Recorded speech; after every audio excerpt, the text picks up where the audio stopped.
Welcome to the Deep Dive. Today, we're taking a really insightful journey into the psychology of money by Morgan Housel. This came out in 2020. Now, look, this isn't about getting lost in spreadsheets or, complicated stock charts. Our mission here is to explore how we as humans actually think about money. And more importantly, how our behavior, not just what we know, plays, well, maybe the biggest role in financial success. So yeah, it's a deep dive into the fascinating psychological side of managing our finances, going way beyond just the numbers. Exactly. And what's so great about Housel's approach, I think, is how he distills these really profound ideas into, 20 short chapters. Each one gives you a unique lesson, and it's grounded not just in theory, but in actual human behavior, history, personal stories. It makes it incredibly relatable. It really opens a window into why we make the financial choices we do. That's right. Okay, so let's jump right in. One of his foundational ideas. No one's crazy. It sounds, well, almost too simple, doesn't it? But Housel really hammers home that everyone sees money through a totally unique lens. I mean, think about it. Your upbringing, the economy, when you were growing up, even where you lived. Yeah. All of it shapes your financial viewpoint. So what looks completely irrational to you, maybe someone spending a ton on something that seems pointless, might be perfectly reasonable to them. Because their experiences just wired them differently. Precisely. Our money decisions are driven much more by these personal histories than by, say, cold, hard data. It really highlights how individual our financial paths are. Yeah. And building on that, Housel makes another key point in You and Me, which is that different people just have different goals, right? Different timelines, different strategies. So it makes you think, why would you ever just blindly copy what someone else is doing with their money? Right. They could be playing a completely different game, different stakes, different finish line. Their win might actually be your loss if your goals aren't aligned. That's such a critical point. It shifts the focus, doesn't it? Away from just blaming or, praising individuals towards seeing the bigger forces. And speaking of things often outside our control, Housel talks about luck and risk. Huge chapter. Oh, yeah. He makes a really strong case that success is never entirely earned. And on the flip side, failure isn't always deserved either.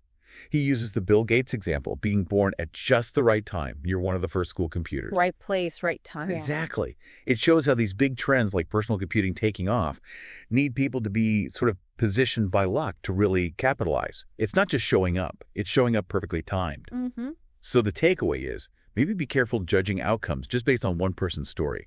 Look at the broader patterns, the probabilities, not just the outliers. And this links nicely to another point. We change. Our financial selves are constantly evolving. Housel covers this in You'll Change. Yeah. Our goals, our financial priorities, they're definitely not set in stone. They will shift. Yeah, absolutely. So it's probably wise not to lock yourself into super rigid, inflexible plans. What feels right financially now, maybe? Like an aggressive savings target might not fit your life in 5 or 10 years if things change. Family, career shifts. Flexibility seems crucial then. It really is for that long-term well-being. That actually leads well into reasonable rational. Housel suggests our decisions don't always have to be perfectly rational according to a textbook.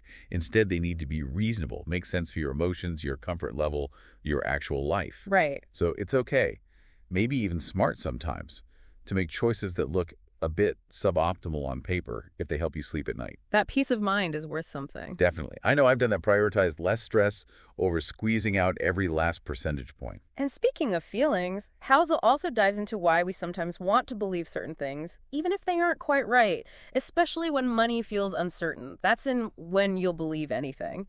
We're kind of wired to find patterns, even in chaos, right? It makes us feel in control. But that makes us vulnerable.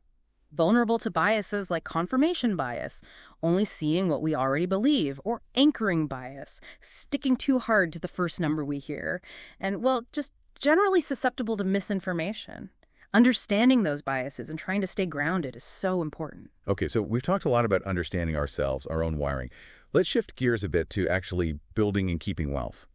And you really can't talk about building wealth without hitting on confounding compounding. The magic of it. It really is almost magical. But it demands one big thing: patience. So much patience. Housel uses Warren Buffett. His success isn't just about smarts. It's hugely about the time he's been investing. Since he was a kid, right? Since he was 10. Yeah. And he's just kept going. Housel points out, if he had started just 10 years later, his wealth would be way, way less. It's those small gains over decades that create those massive results. It's a huge lesson in starting early, not just trying to be clever. And that flows right into the power of save money. What's interesting here is Housel saying saving is often more powerful than investing for many people, especially early on. More powerful than investing. Wow. Yeah, because it's not just about how much you make, it's about how much you keep. Frugality, living below your means, that's the foundation. It gives you freedom, flexibility, lets you handle unexpected things, grab opportunities. It feels kind of basic, but fundamental. We often focus on returns, but just saving consistently is maybe the biggest lever we have. it really is. And tied to that, Housel draws a sharp line between getting wealthy versus staying wealthy. He says they're totally different skills. That's a great insight. Getting rich might involve taking risks, being bold, but staying rich, that takes something else. Humility, frugality, mainly.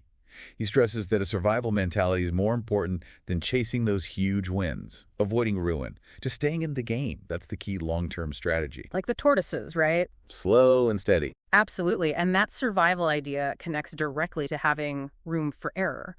It's about building a buffer, a margin of safety into your plans, because bad luck will happen. Unexpected stuff comes up. Things you can't predict. Exactly. As Thiel says, things that have never happened before happen all the time. So making conservative choices, having that cushion, that's what helps you survive the unknowns. It's not pessimism, it's just realism. And even when things are going well, Housel reminds us, nothing's free. Everything has a price, and that includes investing. Market returns aren't just handed to you. They come with costs, volatility, stress, uncertainty. The emotional toll. Yeah, you basically pay for those returns with discomfort, one way or another. It's the price of admission to potentially grow your wealth. Which ties into the sheer unpredictability of it all, something he calls surprise. The world is just full of surprises, isn't it? Black swan events, those super rare, high-impact things like the '08 crisis or a pandemic, they defy prediction. Yeah, you can't model those easily. Right. And history is useful, sure, but it's not a perfect map for the future. We need to expect the unexpected, build in resilience, rather than thinking we can predict everything based on the past. Okay, let's shift focus again. Thinking about what wealth actually is, what really matters beyond just the account balance. There's this natural tendency, a trap really, that Housel calls never enough. Oh, that's a big one. Especially today, with social media showing everyone's highlights. Comparing your wealth constantly is just dangerous. Chasing more and more without knowing why or when to stop, it just leads to feeling dissatisfied. Or it's moving the goalpost. Exactly. The key is defining for yourself what enough actually means. So you don't take crazy risks chasing something you don't even need. I definitely fell into that early on, seeing colleagues get bigger things. Housel's point really resonated. And that leads perfectly into his definition of the real prize, the ultimate form of wealth, freedom. Yeah. Just the ability to do what you want, when you want, with who you want. That's his core argument. Control over your time. Exactly. Money's greatest value isn't buying fancy stuff, it's buying independence. Control over your schedule, your choices. That's way more valuable than luxury. Okay, now here's one that really makes you think, maybe feel a bit awkward. The man in the car paradox. I mean, we've all done it, right? Yeah. So you have a really expensive car, drive past and think, wow, cool car, that person must be, whatever. Yeah. Housel pulls back the curtain. He says, look, people want admiration for their wealth, but showing it off like that often backfires. Others don't really think about you nearly as much as you imagine. They admire the car, maybe the house, the watch. Not the person driving it. Right. It's humbling, isn't it? We project our desire for admiration onto others, but they're just looking at the shiny object. It really is humbling. And that connects to the broader idea that wealth is what you don't see. Actual wealth isn't the stuff you buy, it's the money you didn't spend. The money saved and invested. Visible assets. Precisely. That flashy spending can actually hide the fact someone's living paycheck to paycheck, even if they earn a lot. Being rich means having money now. Being wealthy means having the security of not needing to show it off. That concept also links really well to tails you win. This is powerful, especially for investing. Housel explains that a tiny fraction of events, a few key decisions or investments, drive the vast majority of your results. The outliers. Yeah. A couple of huge winners in your portfolio can totally make up for lots and lots of duds or small losses. So it's important to accept that, okay, lots of things you try might not work out spectacularly, but a few, often the ones you least expect, might pay off massively, like panning for gold, right? Lots of dirt, few nuggets. And given how much bad news we hear, it makes you wonder why we fall for the seduction of pessimism so easily. Housel notes that pessimism often just sounds smarter, more sophisticated, and bad news grabs attention way more than good news. Fierce. It does. But if you look at the long sweep of history, progress, wealth creation, optimism generally wins out. It's important to try and stay rational during downturns, not get swept away by the doom and gloom. Okay, so pulling this all together now, as Housel puts it, what are the big takeaways? They seem almost deceptively simple, really. Save consistently. Be incredibly patient. Very patient. Focus on avoiding ruined survival first. Stay humble about wins and losses. Respect that luck plays a massive role for everyone. And ultimately, aim for real independence, that freedom we talked about. It feels like a solid roadmap. And what's great is that Housel walks the talk.